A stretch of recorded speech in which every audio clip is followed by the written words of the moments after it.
Hello and welcome to an episode of the Bubbs on Sports podcast. Today is Wednesday, September 6th. Hope you had some good days so far and had a good rest of their day yesterday. We've got a lot to get into today on a Wednesday podcast. We are now 1 day away, almost exactly 24 hours away from the start of the 2023 NFL regular season. Chiefs-Lions tomorrow night on Thursday Night Football. We are 4 days away from the first official full Sunday of football. That also means we are 4 days away from Giants-Cowboys at MetLife Stadium on primetime. And we are 5 days away, or I should say JetLife Stadium. We are 5 days away from the Aaron Rodgers debut, official regular season debut at JetLife Stadium. Had to correct myself there, against the Buffalo Bills on Monday Night Football. The excitement is in the air. Football season is literally right around the corner. It is literally tomorrow. And it is such an exciting time of year, especially if you're a Jet fan or a Giant fan, as both teams have realistic chances to go and make the postseason and make some postseason runs. And that's the exciting part, especially after what has been a disappointing baseball season, as we've mentioned a lot on the show. Although the Yankees have been playing better of late, they won another game last night, so they've now won 5 straight games. Or 4 straight games, rather, which is nice. They took 3 of 4 against the Tigers, swept the Astros, took game 1 now against the Tigers, this time in the Bronx. So 7.5 games back in the AL East, or not the AL East, in the wild card, rather, in the American League wild card. I still don't think they'll make the playoffs, but they're certainly giving you a little bit of a reason to watch in terms of there's some excitement. You like what you're seeing out of the young kids and all that good stuff. So today's going to be a football podcast. We'll get you set up for Yankees-Tigers tonight, along with the Mets-Nationals tonight, as both the New York baseball teams got wins last night. Mets over the Nationals 11-5, and the Yankees obviously took care of business against They also took care of business against the Tigers, 5-1. Stan with his 400th home run, all that good stuff. So we'll get you that set up for that later on. But today's primarily going to be a football podcast. I'm going to break down my NFC West predictions today, give you my standings, my final standings. This is the 8th and final division that I'm doing. We did the AFC West yesterday, and then on Monday we did the NFC South. Today we go back into the NFC and we finalize our playoff standings in the NFC with 2 teams I have coming out of the NFC West. Yesterday, I concluded my AFC predictions, and I've got, obviously, the 7 teams. I've got them all set up. Today, we conclude my predictions as a whole, and we can fill out 2 more NFC playoff teams, and we get you fully set up for the 2023 NFL season. That finishes today, so we'll start with that, and we'll get you set up and on your way with some baseball notes, news and notes as well, later on in the podcast. So we'll start off today with the NFC West standings prediction. So this is my 8th and final division, as I mentioned. Crazy how fast this goes. Tomorrow I'll have my power rankings out, my top 10 teams in the NFL. We'll have my power rankings. I'll get you set up for the Chiefs-Lions game, and the NFL 2023 NFL season will be upon us. And then Friday, 48 hours from now, we'll be sitting here doing game picks for Sunday's games. And then a little bit after that, we'll be coming here Monday and talking all about Sunday's games and getting you ready for Jets-Bills on Monday night. I can't wait. So excited. Going to be in attendance. Going to be an awesome environment. Jets fans, get in at 7:30. Get there. Be loud. There should be 10, 15 Jet chants, I should say, that already happened before the team even takes the field. And I mean that by 7:30, 8 o'clock, there's got to be Jets chants. I don't know why I keep saying Jets fans. There's got to be, Jets fans have got to enter the doors. You've got to be in your seats by 7:30, 45 minutes before the game. Don't get in your seats at, 8:10, 5 minutes before kickoff. Get in your seats half hour to 45 minutes early, as Fireman had mentioned. Get in, be loud, and make noise and make the Bills' lives miserable. Truly make it a home atmosphere, because there's so much excitement and optimism around the team. That's my little Jet spiel there. But anyway, that's not what we got to get to today. We got to get to the NFC West standings predictions. So last year, the NFC West played out like that. Played out like this, I should say. San Francisco finishing first with a 13-4 record. Seattle finishing second with a record of 9-8. The Rams finishing third with a record of 5-12. And finishing in last was the Arizona Cardinals with a record of 4-12. I apologize, not 4-12, 4-13. So when you look at this division, it's interesting because it's an interesting division when you kind of look at how it played out last year, where you went into last season, you did not. It's a weird division because you did not expect to see the division play out the way it did in terms of Brock Purdy taking over, making the postseason, and all that stuff. Like you just didn't expect to see that take place last year, and sure enough, it did. So when you look at this division going into this year, you could certainly make the case for 3 of these 4 teams to make the playoffs, but it's not strong cases for 2 of, I believe, those 3 teams. It's funny because when you look at this division, it's not lacking like a true, as much as it is a strong division and you had a team get to the NFC Championship game, like this division's is lacking like a true like star in the division. Like other divisions like the AFC West, you've got Mahomes. It's funny, this division, when you look at the quarterbacks, it's like Geno Smith, Brock Purdy, Matt Stafford, and whoever the Cardinals are going to roll out, which we'll get there, and we'll get to them here in a little bit. But it's an interesting division, but it is a division with some potential. It is a division that I think is, I don't want to say slept on, but it's just an odd division because you could see it playing out in many different ways. I don't know if there's one, like, just clear-cut first-place team. I've talked to a lot of different people I've talked to just about the NFL, and a lot of people think Seattle might win a division. I don't think many people think the Rams. A lot of people think the Niners. Like, all these different teams other than the Cardinals, you've heard people make cases for them to potentially go out and make a run at the division and make a run at a playoff run. So it's interesting when you look at this NFC West standings. Obviously, the front runner is the Niners. They were the front runner last year. They went 13-4.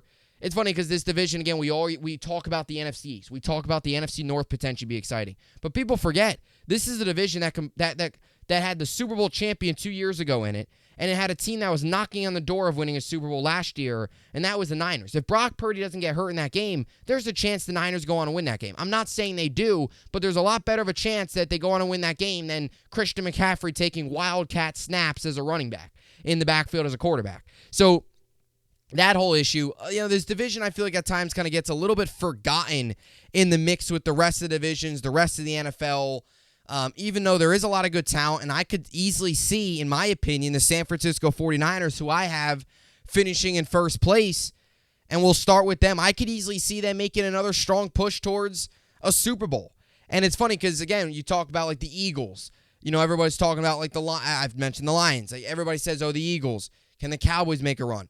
You look at like the NFC South's terrible. A lot of people do think the Niners can make a run, but a lot of people are questioning the Niners quarterback situation.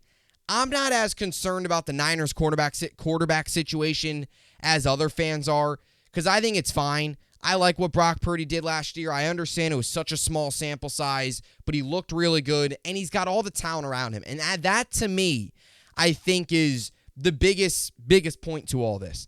Brock Purdy, in my opinion, with this Niners defense, doesn't have to be a 40-touchdown guy that dominates. All Purdy has to do, and what he did last year, is be a game manager. Go out there, make the throws you're supposed to make.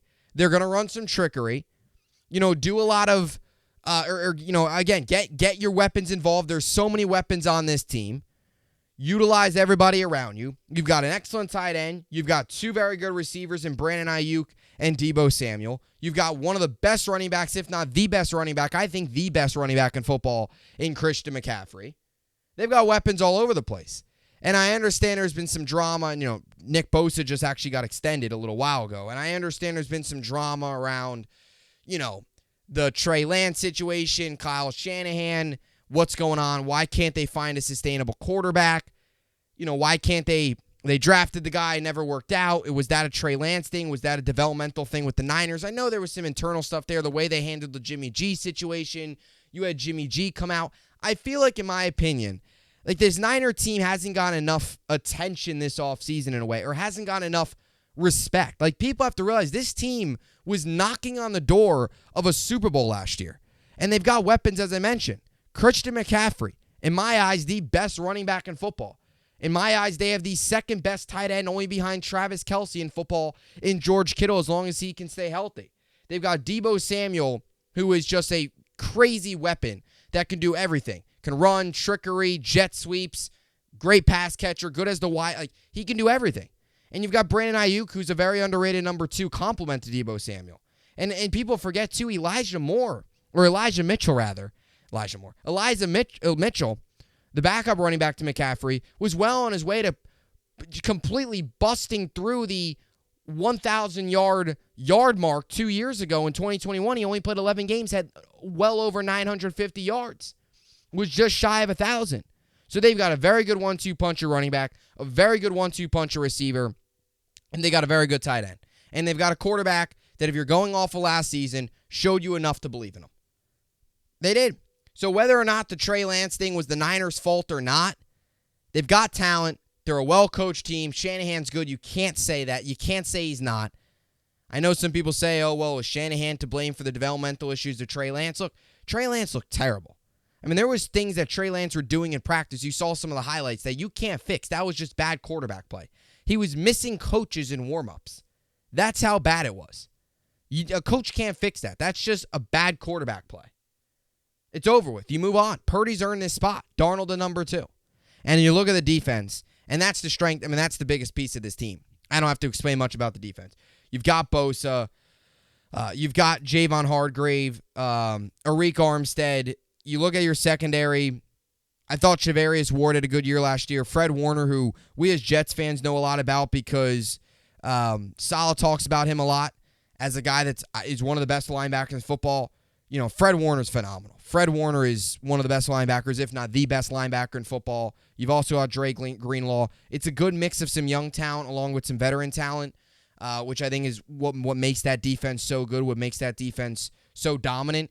And I think it also just speaks to the talent on the field because this is a defense that has been dominant for a while, and it's gone through now their third defensive coordinator because it was Saleh. He got the job, obviously, with the Jets. DeMeco Ryans, now he's with Texans. They've got a new defensive coordinator now as well. So for this defense to be able to consistently dominate, you got to give a lot of credit to the players because it just speaks to the talent on this roster when they can go through constant change at the coordinator position and still produce massive numbers when it comes to, from a defensive standpoint. So a lot to like from this Niners team. I think they finished 12-5.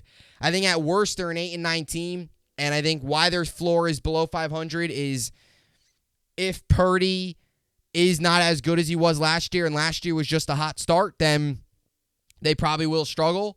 No doubt about it. He is Mr. Irrelevant. I don't want to sound negative, but I believe in Purdy. But if it does happen where last year was just kind of a blip on the radar, they could struggle. I don't see this team being much worse, though.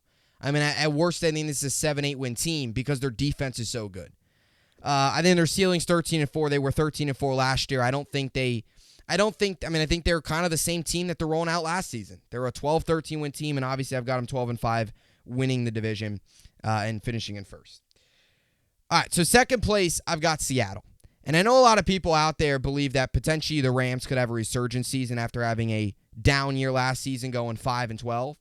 But I was shocked with Seattle last year. I mean, I remember, just as a NFL fan, like a Jets fan, I remember looking at the schedule, when they got released last May, back in May of 2022, and you looked at the schedule for the Jets and you saw the Lions, the Seahawks, the Jaguars late in the season. You're like, oh, these are all easy wins.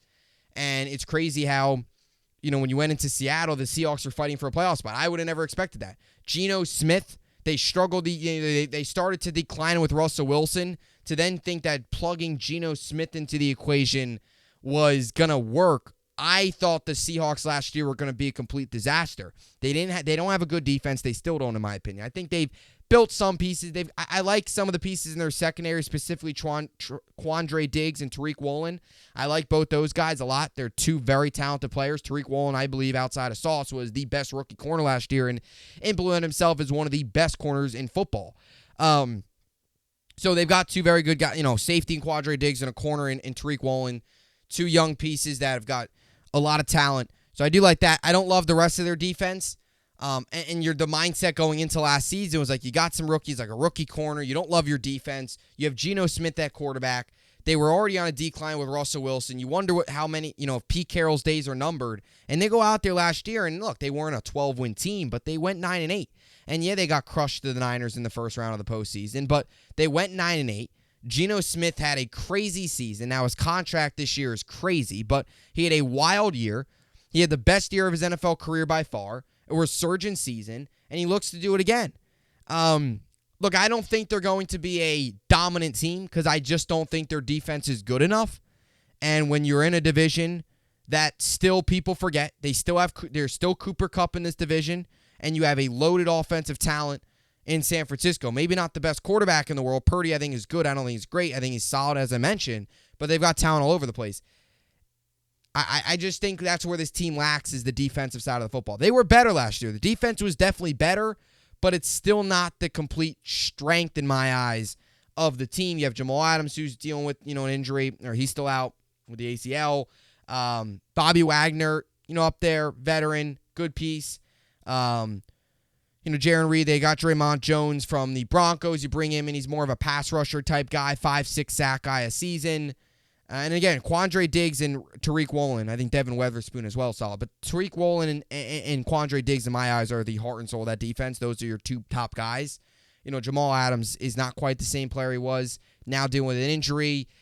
Jamal Adams, again, I don't have anything against Jamal Adams. I don't, even as a Jet fan, not that I like the guy. I don't hate him, but he's not what he was with the Jets. His ability in coverage is terrible. We know what Jamal Adams is. Either way, don't love their defense. Offensively, though, look, they've got Kenneth Walker, who bursted onto the scene last year as a rookie. They've got a good tight end, Noah Fant. They've got DK Metcalf, Tyler Lockett. I know Jackson Smith-Njigba had an injury, but once he's healthy, he should be ready for week 1, potentially. You have him, you have another piece there. Like, there's a lot of weapons on this team. DK Metcalf is one of the best receivers in football. Geno Smith found ways to get him the ball last year. So if they do that again, I have them finishing 10-7 and finishing in second. I think just the Niners' defense just separates them amongst the rest. But again, I don't want to act like, too, I'm overhyping this team. This was a 9-win team last year. They just got into the postseason. This was a team last year that was final week of the season. They beat the Rams in overtime to knock the Lions out of the playoffs. They don't win that game. They missed the postseason at 8-9. So I do think there is maybe a little bit overhyping on the Seahawks. I think a lot of people think they might win this division. I don't see that, because I don't think they went out there and made these massive, massive improvements. That's why I have them at finishing at 10-7. I think they'll be a game better than last year. Just my assessment off of going through the schedule, not for any particular reason. I just, going through the schedule, predicting wins-loss each week. I think they'll end with 10 wins. Right around where they were last year. I think their floor is 7-10. Not a very low floor team. I think at worst, maybe their floor is lower. Like if Geno last year was just similar to Purdy, just kind of a one-year wonder type thing, and he comes out this year and is an interception machine and looks like the Geno Smith he always has, then there's problems there. But overall, floor 7-10. Ceiling, I think, is 12-5. Probably more realistically 11-6. But overall, 10-7, finishing in second. Behind the Niners in the NFC West. All right, so now our third place team, this is obvious. It's the Rams. This is obvious in terms of the Rams aren't finishing in last. The Cardinals are a dumpster fire. We'll get to them. I'll tell you right now, this Rams team is interesting because a lot of time, again, people forget this is a team that last year missed Stafford for the majority of the season with the neck injury. So their quarterback situation was crazy. It was a mess. They had to bring in Baker Mayfield late in the season. They were struggling, finished 5-12, was such a down year after winning the Super Bowl, was kind of a Super Bowl hangover, and all that stuff. You now get Stafford back, and the hype around this team just still isn't there in terms of the trust, at least in my eyes. My biggest worry with the team, we've heard many reports about this is a younger locker room than it was when Stafford and them won the Super Bowl 2 years ago. It's a lot younger of a locker room. In terms of, like, there's a lot more leadership. Like, Whitworth was on the team back then. Like, maybe not so much the locker room's younger, more so that there's not as much leadership there in the locker room, and the younger pieces that were on the Super Bowl team are now playing bigger roles and need mentorship, need leadership. And that's my view on it. And we've heard that Stafford's had a really tough time connecting with some of the young players. Again, they're in a division with an excellent defense in San Francisco. This was a team last year that went 5-12. I get it without Stafford. But even with Stafford, he's just another year older, coming off of injury. I don't love their receiving core, I'll be honest with you. Van Jefferson, I love Cooper Kupp's great, but outside of Cooper Kupp, there's a whole lot of question marks. So, I like Higbee. I think Cam Akers will have a really good season. like Stafford, I don't expect much from him this year. I do think they still have a very good defense. I know, Ramsey's not there anymore. But, they still got Aaron Donald. As long as Aaron Donald's on the Rams and playing at a high level, they're going to be a very good defense. As long as they've got one of the best defensive players we've ever seen in Aaron Donald, as long as he continues to play the way he plays, they're going to have a good defense. So I'm not really too worried about the defense if Donald could stay healthy, but there's a lot of concerns. And the leadership with Stafford connecting with the young guys, which makes you not excited as a Jet fan because you're not excited that another team's bad. That's not the right word to use. The right word to use is it makes you feel just even more, I guess, happy or excited or more excited is a right word to use because Rodgers came into the Jets and he's working well with a young locker room. Stafford is not working well with a young locker room. And it just shows you how you got to be so thrilled if you're a Jets fan. Just wanted to put that out there because I kind of using it as an example. And that's the concern with this team. And they were a 5-win team last year. They haven't done a ton to upgrade. I know they get Stafford back, but outside of that, there's a lot of questions to receiving core outside of Cooper Kupp. And I believe he's out week 1. So not a lot to like. Look, I think their ceiling's 10-7. If Stafford, as I mentioned, this is the team that did win the Super Bowl 2 years ago. If Stafford comes back, or a year ago, I should say, won the Super Bowl. If Stafford comes back and plays like he did the year of the Super Bowl and him and Cooper Kupp have that connection, there's a good chance this is a 10-win team, maybe 11-win team. I just don't see it.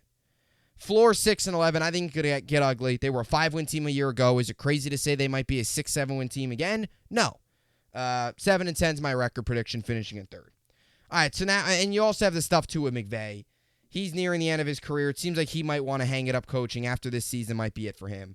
You wonder how much more of Aaron Donald. It just doesn't seem like in terms of the locker room, there's a whole lot of, there's a lot of things happening. It's not good. So Rams third. Finishing last is the Cardinals. This is, I think, the biggest dumpster fire in football. We talked about the Bucks the other day when I did my NFC South standings. I had the Bucks at 4-13. I think the Colts are a dumpster fire. I don't like what the Colts have done. I wouldn't say the Packers are a dumpster fire, but I don't think they're going to have a good season. This is a legitimate dumpster fire. And I will tell you this. One other thing I will say is, about the Colts, they have a rookie quarterback. I just don't think they're going to be good. I don't think they have many weapons. The Jonathan Taylor situation. Jim Irsay is a crazy owner. I don't like their situation. I'm also not a big Anthony Richardson guy. Just didn't love him coming out of college. Didn't love it. I like the fact that they drafted a rookie. Didn't love the choice. So that's more me on that. When it comes to the Cardinals, I think this is universally agreed. This team's a dumpster fire. When you look at this roster, there is no talent. I mean, there really isn't much talent. The receiving core is Marquise Brown, Rondale Moore, and Greg Dortch. Now, I think Marquise Brown's all right. He's not a number one. Rondale Moore is young and got some talent. Can you truly rely on him to be a number 2? And Greg Dortch, probably a 3 or 4 at best. James Conner is your running back. I think he's all right. Zach Ertz up there. He's okay. There's not much talent. They don't have a quarterback. Defensively, outside of Budda Baker, you don't love their defense. They got rid of Justin Simmons for a 7th-round pick. 7th-round pick. They could have got Justin Simmons for so much more than a 7th-round pick. Their head coach is just so questionable with the things he says. So questionable. Some of the things that he has brought up over the course of the past couple weeks. I think they have a show that they do. Jonathan Gannon Jonathan Gannon doesn't have the show, but it's almost like a one Jets drive for the Jets, except it's for the Cardinals.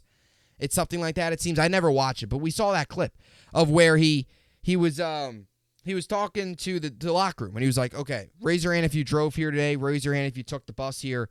Did you have the fire? Did you have fire in your gut? Did you have the fire in your gut?" And it's just like him trying to motivate a locker room was cringy but funny at the same time. It was like, man, this guy is just so awkward, so awkward. And the things that he says, you could look at the locker room and you could just tell that their all faces were all just blank stares. They're like, what is this guy talking about? Then today he comes out and says he won't name a starter, even though Josh Dobbs probably is going to be the starter and he's going to get released in terms, like it already got released in terms of the announcement. But he said, it's an advantage if the other team doesn't know the starter. Meanwhile, it's gotten released. I don't even know. Jonathan Gannon might not even last the full season. He might not. This team, I think, is 3-14 is my record prediction. I would go 2-15. I just don't see that happening. I think they're probably a 3-win team. Last year, the worst team in football was a 3-win team, so I'll go with them being a 3-win team. We haven't seen a 2-15 team yet. Floor, I think, is 2-15. I mean, let's be honest here. I never want to say a team's floor is 0-17 because not winning a game is so hard, especially with the extra week of the season. And obviously, they've got some games against like the Commanders week 1, the Falcons. I think they've got a game 2 against the Titans. Like, they've got some games that are potentially winnable. Just looking at their schedule, like the Commanders, it's a winnable game. It's a winnable game. I mean, you're probably not going to win, but it's winnable. And they got a game against Falcons and the Texans. That's the other team. I like the Texans. I like the direction they're headed, but a rookie quarterback, like those are probably the 3 easiest games. Maybe they come away with 2. There's always going to be an upset. Always going to be an upset every season. So I think they'll end up with 3 wins, but I think there's a good chance Jonathan Gannon might not even get out of the season. You have your quarterback's Josh Dobbs. You're not a good. You're a terrible coach so far. The early signs. The locker room just looks lost, staring at you. There's no talent on this team. They're a dumpster fire. And I'm again like they were a 4-win team last year. What did they do to get better? Jonathan Gannon's not a good coach. The early signs are this is not good. Not good. This is going to be a disaster. What did they? They only got worse. So 3-14. Cardinals finishing last. They have the worst record in football. And then the Cardinals will have the rights to go out and draft Caleb Williams. And I think right behind them will be the Buccaneers going out and looking at a guy like a Drake May. If Caleb Williams declares for the draft, it seems like he's not fully set on that. So who knows what he'll do. But this Cardinals team's got problems. They got a lot of problems. They got to blow it up. They got to start fresh. Josh Dobbs is not the answer. Jonathan Gannon's not the answer at coach. There's issues. They're finishing last 3-14. So my NFC West predictions. First place, the 49ers at 12-5. Second place, the Seahawks at 10-7. Third place, the Rams at 7-10. And in last place, the Cardinals at 3-14. So the Niners and the Seahawks I have making the postseason, which means my 7 teams in the AFC and my 7 teams in the NFC that are making the playoffs are officially set. So in the AFC, I've got the Jets and the Bills. In the AFC East, I've got the Jets and the Bills. In the AFC North, I've got the Bengals and the Ravens. AFC South, I've got the Jaguars. And in the AFC West, I've got the Chiefs and the Chargers. So those are my 7 teams there. 2 from the East, 2 from the North, 1 from the South, 2 from the West. Now in the NFC, my 7 playoff teams are the Giants, or the Eagles and the Giants in the NFC East, the Lions and the Vikings in the NFC North, the Saints in the NFC South, and the Niners and the Seahawks in the NFC West. So 2 from the NFC East, 2 from the NFC North, 1 from the NFC South, 2 from the NFC West. Exact same breakdown as the AFC. No 3 playoff team divisions this year. Last year, I thought we'd get a 3 playoff team division in the AFC West, but not this year. I think 3 2-team playoff divisions and 1 1-team playoff division, which is the most likely scenario of that happening. Not 2 3s and 2 1s. So that's how I see it all playing out. Or 3 2 no. 2 no, a 3, a 2, and 2 1s. So that's how I see it playing out. Those are my AFC West or NFC West standings. Those are my overall AFC and NFC standings. If you missed a video, if you missed any standings, they're all up over the last 8 days. It's all broken down. It all says it on YouTube, projected. So if you missed an episode, I've got all that up on YouTube. This one obviously up as well. So apologize if any of you missed an episode of the standings and want to know the breakdown. Definitely go check that out. Appreciate all the support as always. And another year of doing this is in the books. These are some of my favorite episodes to do. Love breaking down a division. Love going around and looking at all 32 NFL teams. For me too, just as a football fan, it's, kind of putting, adding my notes for, for these videos, it also educates me as well as a football fan to know more about these teams. I wouldn't go out of my way to read up on the Cardinals because the Cardinals stink, but obviously doing these episodes, read up more on them, watch more, see some videos, kind of read up on some of the news at camp, what's going on. So doing these videos is a lot of fun, really, really going in depth at one team. So really looking forward to it. So anyway, that'll do it for the AFC North. Or the NFC West. I don't know why I keep saying the AFC. NFC West. Either way, they're all up on YouTube over the last 8 days. Appreciate all the support. And till next year, we'll have these videos up again. Second straight year doing this. Always love doing this. And it really leads up perfectly into the football season because we wrap up today on Wednesday. Tomorrow's my power rankings and my Chiefs-Lions preview. And then Friday's Football Friday. So we really have basically what this does is it's basically 11, 12 days straight of just straight football content over the last week and a half and now going into these final 2 days of the week. So appreciate all the support as always. Channel continues to grow. Jets podcast continue to grow. It's going to be a massive football season. I'm going to have a ton of guests on every week. Obviously going to the game Monday night, Jets-Bills, so I'm fired up about that. I wish the game could start already. I wish we could be Can we start tailgating right now? Can the tailgates open up 5 days in advance instead of 5 hours in advance?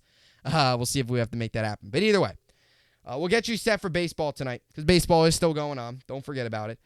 Yankees last night got the win against the Tigers 5-1, and the Mets got the win against the Nationals 11-5. All right, so now for the Yankees and Tigers tonight. Clark Schmidt's on the mound against Matt Manning. Clark Schmidt is 8-8 with a 4.56 ERA. Matt Manning is 5-4 with a 3.62 ERA. And when you look at the Mets tonight, the Mets are rolling out Jose Butto, who is 0-2 with a 4.30 ERA, and the Nationals are rolling out Juan Adon. He comes into this matchup 2-1 with a 5.90 ERA, and it's funny, something about Jose Butto. I was at that Phillies-Mets game last year where the Mets had that crazy 10-9 win back in August of last year. I was at that game in Philly. Jose Butto started that game, allowed 7 runs in 4 innings on 2 homers. So, Jose Butto will get the ball tonight. It'll be his 3rd start of the season for the Mets. I apologize. Yeah, 3rd start of the season, 5th game pitching of the season for the Mets tonight. So, he'll get the call up, and he'll get the opportunity to look for a quick 2-game series sweep against the Nationals. And I'll tell you what, the games for the Yankees have been more enjoyable. They have. I would still be, look, it's still a disappointment. They've been playing, they're playing better. It's still a disappointing season. I can't deny that. They're 69-69 for the first time since 1969. So, a whole lot of just 69-69, 1969. So, it's certainly something that is a lot fun to watch. It's much more fun to watch recently. I mentioned this yesterday. I'm still not getting my hopes up for the postseason.